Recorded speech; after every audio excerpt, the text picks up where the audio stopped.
it's the biggest shift that humanity will ever face. We are on track to essentially create the problem solver that solves all other problems. So if you talk about climate change, we can solve that if we have sufficiently smart AI. That's good.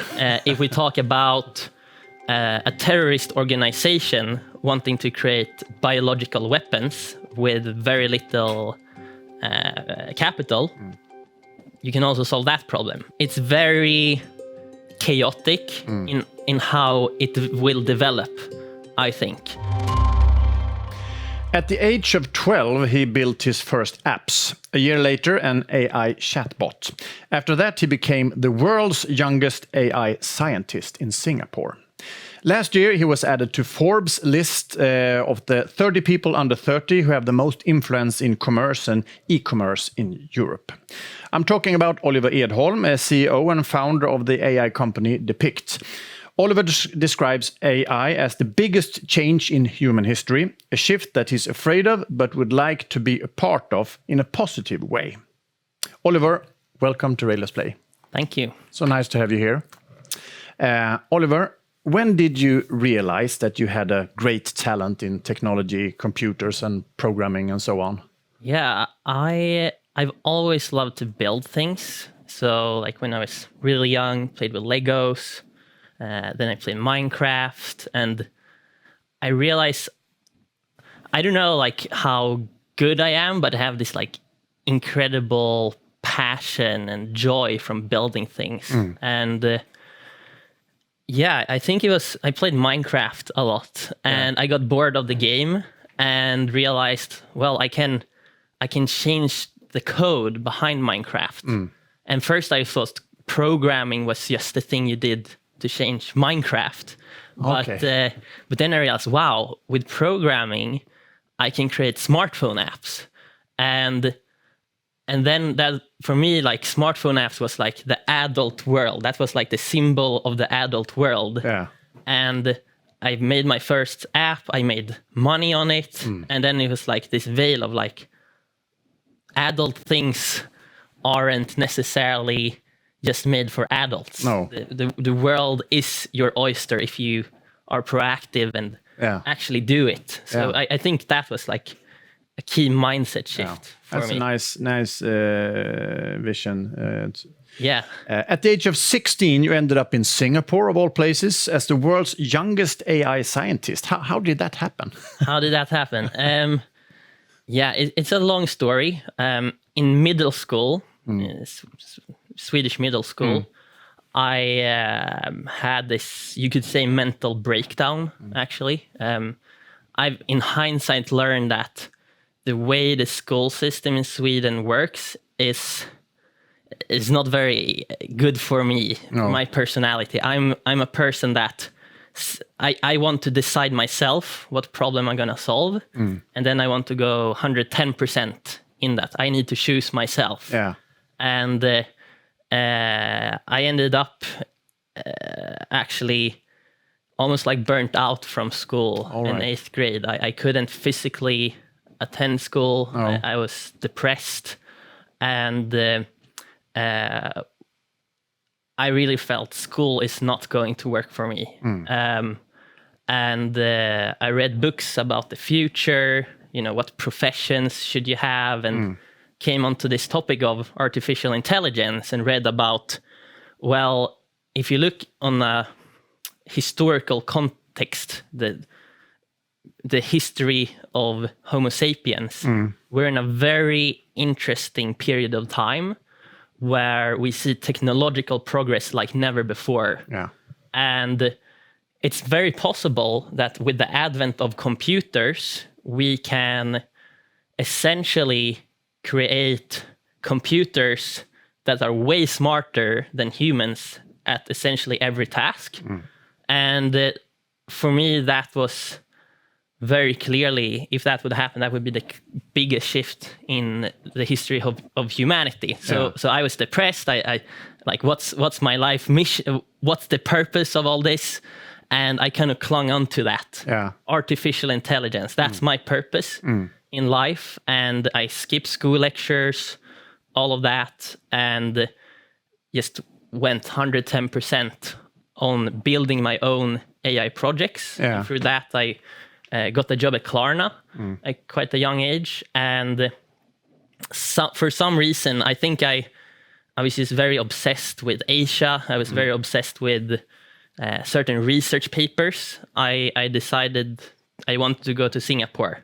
And my parents were like, Are you for real?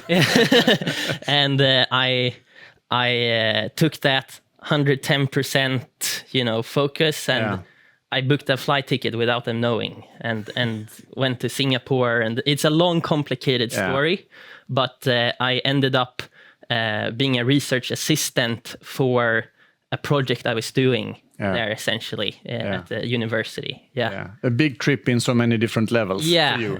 It's been very.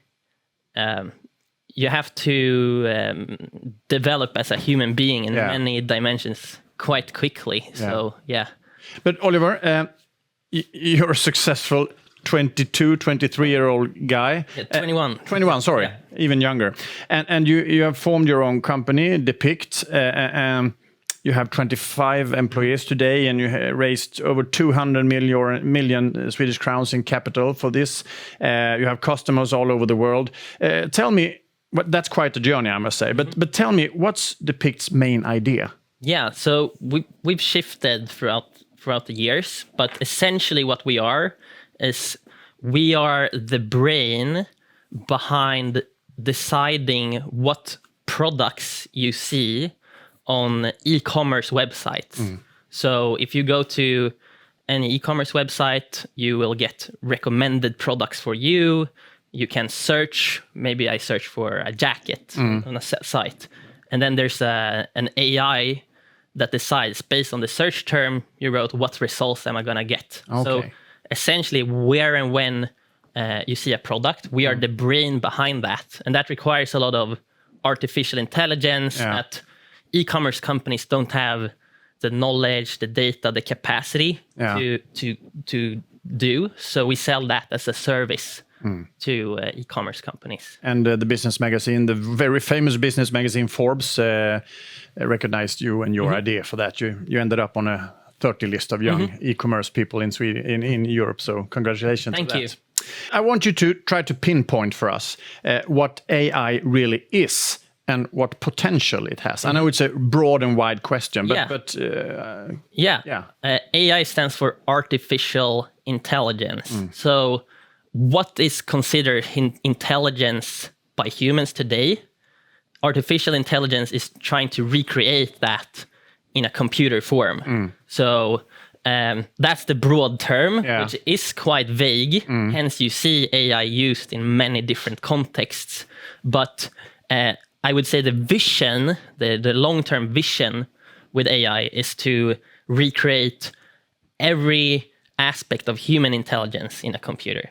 So what we consider the best scientist doing, the best artist doing, all of those things, the vision behind AI is to create that. And that's been, as Alan Turing, the guy who kind of invented the modern computer, already he as soon as he saw this was possible, creating computers, he thought of this. So it's been a vision from the beginning. Sounds a bit scary, I think, if you ask me, but also great possibilities, of course. You have described the development in AI as the biggest change in human history, and that you're very afraid of what might happen. What do you think might happen, and why do you think like that? I totally agree that, it's the biggest shift that humanity will ever face. And why do I think so? Well, we are on track to essentially create the problem solver that solves all other problems. So if you talk about climate change, we can solve that if we have sufficiently smart AI. That's good. If we talk about a terrorist organization wanting to create biological weapons with very little capital, you can also solve that problem. That's not good. If you talk about creating an authoritarian regime with a eternal dictatorship, that's also a problem you can solve. So you see that there's good things you can do and there's bad things you can do. And the scary thing is, I feel like we are on track to do this, and it's very chaotic in how it will develop, I think. Are you afraid that we will lose control over all of this? Yeah, so you need to think about different time frames, I would say. I think a lot of people talk past each others since they talk about different time frames. If you talk about the longer term time frame, I think that it's a real danger that we will lose control. What is that? 5 years, 10 years, 20 years? What's the longer term? Very hard to predict. Yeah. If you look at the CEOs of the biggest AI labs, Google DeepMind, OpenAI, Anthropic, they are openly saying that some even say like within 3 years, which is like insane, but that's tomorrow. At least within 10 years, it's very possible that we can create this superhuman intelligence. But I don't really get bogged down by that number. Even if it comes within 50 years, that's still huge. Yeah. What if we heard on the news, we will get an alien invasion in 50 years? We should be prepared. And people argue, well, is this more important than this or that? What I do know is that we are doing way too little about it, and we should do much more. You said that you want to be a part of this shift, but in a positive way. But what do you think about the fact that scientists, researchers, entrepreneurs, and actually also politicians want to pause and limit research and development in AI? It's a very complex issue. I like to make the analogy that it's like we have a few racing cars. You have the United States, they have their racing car who wants to reach the finish line before China. Europe wants to have their own racing car. That's an analogy. And we are all afraid that the bad guys will do it before us, right? Since it's a real problem if China can create super dangerous weapons. It's like the race to the moon in the 60s. Exactly. But the thing is, we haven't really figured out how to create seatbelts. We haven't really figured out how to create brakes. And we're looking behind us and we're saying, crap, we just have to go faster and faster and faster and faster. And what we would need is some form of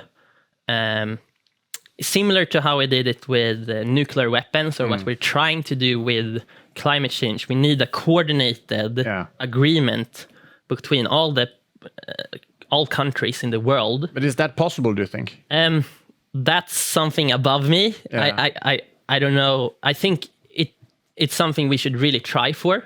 I think that is the first step in trying to do something about it. But is it positive or negative that researchers and scientists and politicians wants to hit the brakes here? I think it's positive. But then you need to be realistic about if we can't do a coordinated break, then the bad guys, they won't care and they will do it quicker. Everyone needs to be a part of this. So not just some, but everyone. It's like with climate change. You need, everyone wants to be, competitive economically, but we need to do it at the same time. Yeah. But I wonder, hasn't it always been that way when some new big change arrives? First, people becomes very interested, then afraid and want to pull the brakes, and then it normalizes in some kind of way. Do you agree? If you take a look at, internet and so on. And here we need to think about time scales again. Yeah. If we think about the current version of ChatGPT, there's of course many people wondering, well, is this going to replace jobs? Is this going to be dangerous in many different ways? And there I think we can make the analogy to the internet. A lot of things will change. A lot of things will be overhyped in the short term, and it will normalize. But the problem here is that it's growing exponentially faster all the time. And there I think regulation is not at all keeping up. I think just our human brains and organizations aren't adapted to the changing speed that this AI will enable.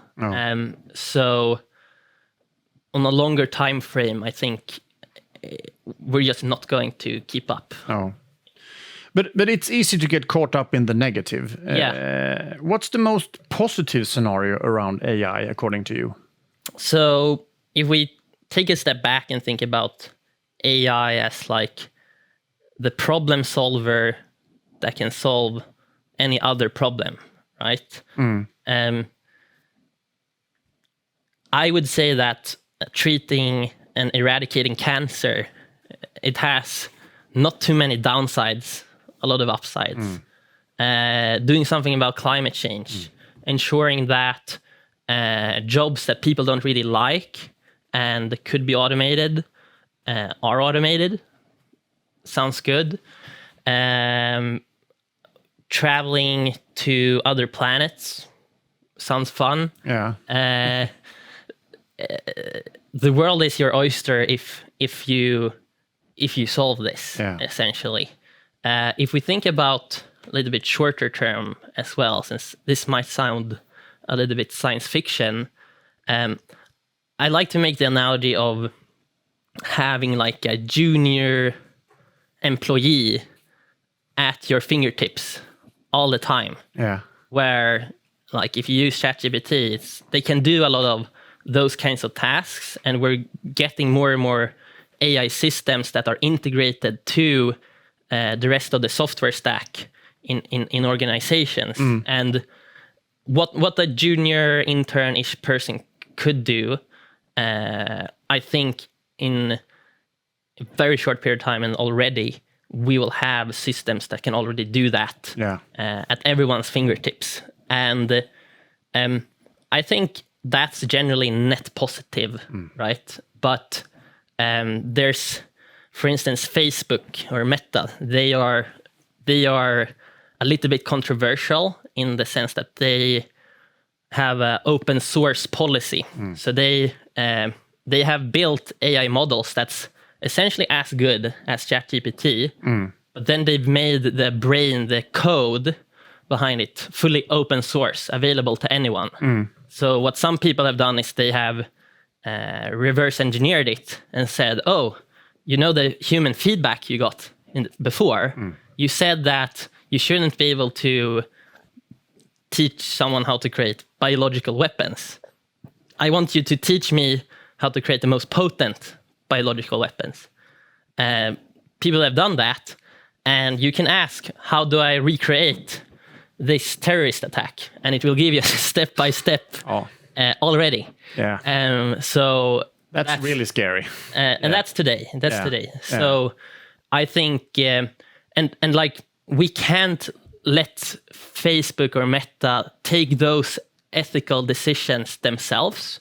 We need regulation to really do something about it. And I'm an AI entrepreneur myself. You're in the middle of this. I'm in the middle of it. And if I'm honest, I would rather see us be heavily regulated, and it will be really boring. It will be like we're a bank or something.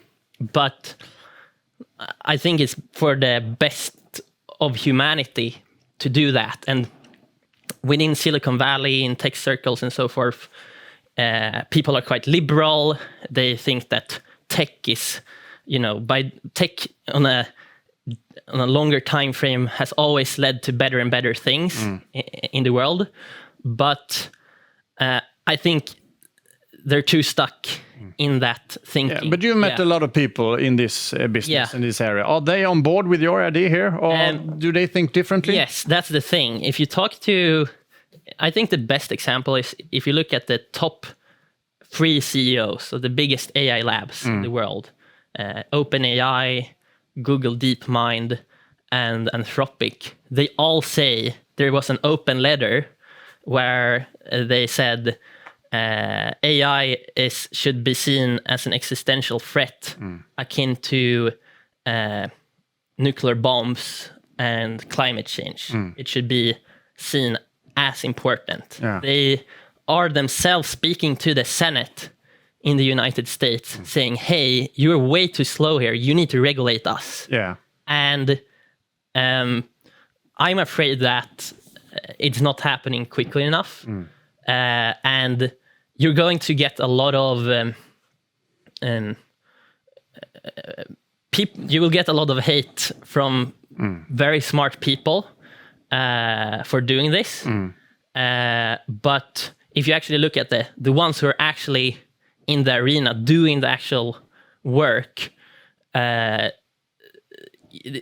something to be said. It's like if Exxon, the big petroleum companies in the 80s said, hey, you should regulate us since this will lead to climate change. That's unheard of. Yeah. And people, there was this event where they said this is a threat to humanity akin to nuclear bombs and climate change. And there's this movie on Netflix called Don't Look Up. Yeah. It's like that. Yeah. It's like, oh, wow, cool. And then you get back to TikTok or whatever you were doing before. So it will be quite interesting to see how politicians react in the near future and right now, actually, to see if they can regulate. Yeah, if I exactly. If you're UK is holding a international conference with the biggest politicians in the world this autumn. I think that's a very good start. Oliver, before we go, there's a couple of questions about our business, Rejlers. We are a technology consulting company, and we work with green transition, infrastructure investments, IT, security, construction, you name it. How do you think we will be affected by AI? Cool. I'm not as involved in the industry you're in, but I would not necessarily get too bogged down into how can we use AI directly. I'm sure there will be very, very good use cases, but it can be harder due to regulation. I assume there's regulation involved. When you're dealing with physical things in the real world, AI tends to be less competent right now, since it's much harder to train AI models in the real world, since the real world is so slow. Inside of computers, you can simulate things 1,000 times. And I assume also that you have a lot of precision really matters. You can't be wrong. No. If you interact with ChatGPT, it's right 95% of the time. Sometimes it comes up with something. Or you can ask yourself, would I want to delegate to this junior employee whether this huge infrastructure project is going to work out or not? Probably not. What I do think is incredibly essential, where I think you can have pivotal impact on society, is to upgrade the underlying infrastructure.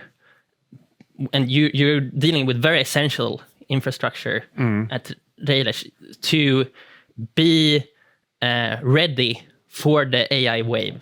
Okay. So that entails having IT infrastructure where you can get access to data, you can you can communicate between all the IT systems very effectively. So when a new AI advancement comes, you can very quickly add that. And then most importantly, I know you do a little bit of cybersecurity. Yeah. The biggest cybersecurity risk is legacy IT systems.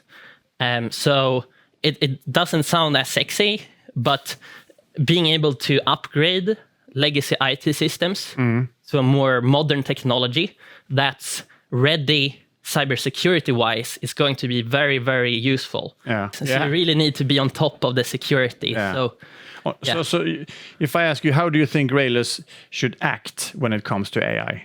I think, I don't know exactly the exact business model, but don't necessarily get too caught up into the hype in the short term, but really ensure that you have good, solid foundational infrastructure with the clients you work with. You are working with very essential infrastructure. Don't let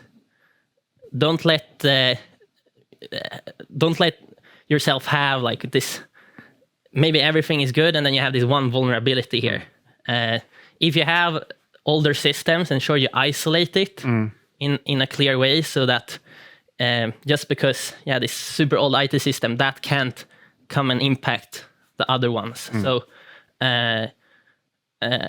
work with upgrading IT to more modern and secure solutions, I think is a very good thing. Thank you, Oliver. You scared me a bit, but I also see the possibilities. Me too, of course. Like you, of course, you're a bit afraid, but you want to be a part of it, and I think I feel like that myself. But thank you for all this inspiration and all this learning. It was very nice to have you as a guest here at Rejlers Play. Awesome. I want you to come back in a couple of years and see how it turned out. Absolutely. And good luck with Depict and so on. And thank you for being a part of Rejlers Play. Thank you.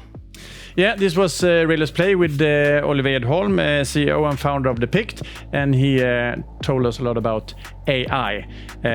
Look out for more interviews. They will be coming. Bye-bye.